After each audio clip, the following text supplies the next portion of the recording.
displays, they don't have the animals. So here we've got all the animals out, we've got pet sessions going on, we've got barrel rides, all the activities we do on the farm here, and plus the bonfire, the reenactments, fireworks. It's just more friendly, more kid friendly. There's more to do than just standing around holding a sparkler.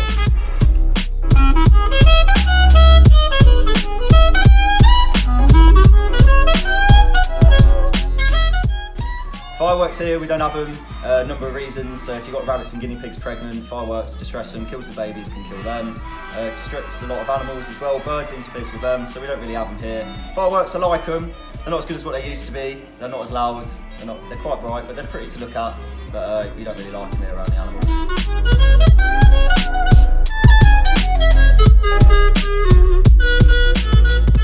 For our bonfire night, we let the kids do some chalk drawings of fireworks to give them a bit of competitiveness, getting them to draw some pictures. And we also have all our Guy Fawkes scarecrows for them to stuff, to get them used to the idea of who each conspirator were and what they did and how they lived.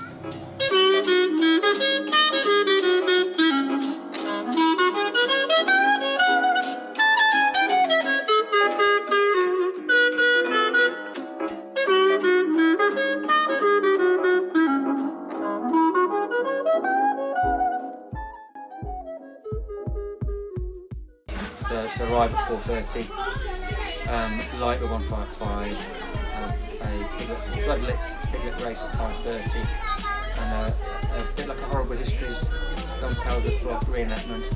So there is still a culmination. There's a finale, which is kind of a bit of fun and learning.